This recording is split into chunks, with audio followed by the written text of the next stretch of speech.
There's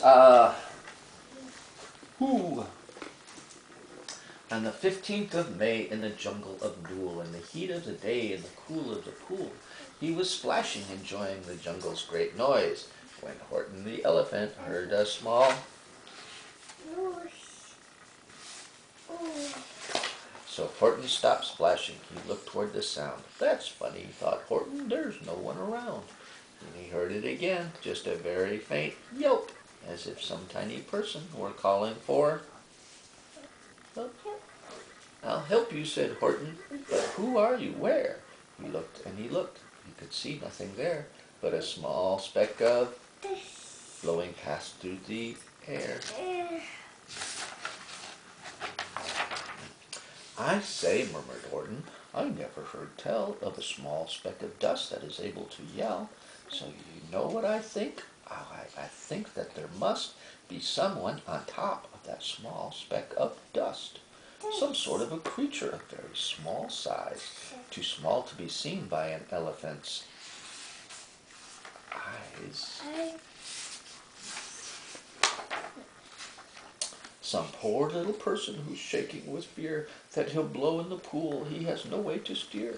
I'll just have to save him because, after all, a person's a person. So gently and using the greatest of care, the elephant stretched his great trunk through the air, and he lifted the dust speck and carried it over and placed it down soft on a very soft clover.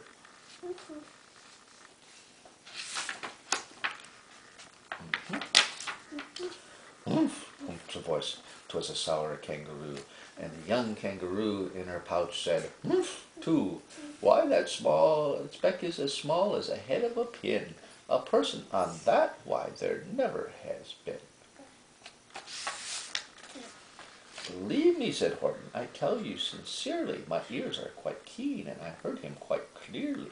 I know there's a person down there, and what's more, quite likely there's 2, even 3, even 4.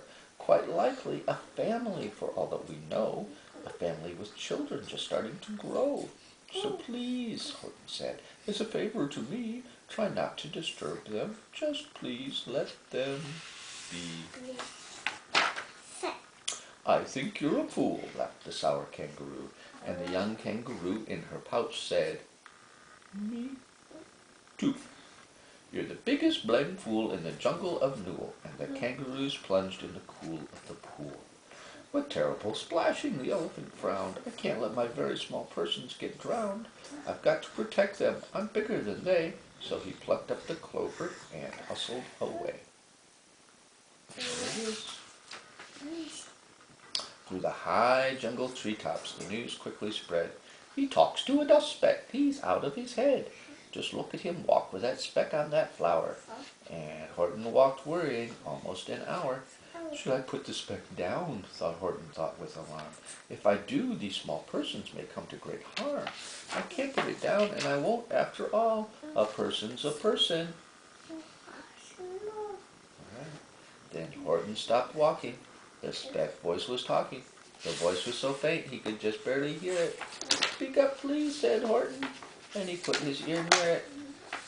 My friend, came a voice, you're a very fine friend. You've helped all us folks on this dust speck to no end. You saved all our houses, our ceilings and floors. You saved all our churches and grocery stores. You mean, Horton gasped, you have buildings there too? Oh yes, piped the voice, we most certainly do. I know, called the voice, I'm too small to be seen. I'm the mayor of a town that is friendly and clean.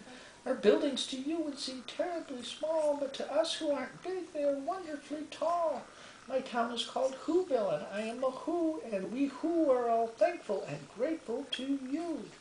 And Horton called back to the mayor of the town, you're safe now, don't worry, I won't let you down. Okay.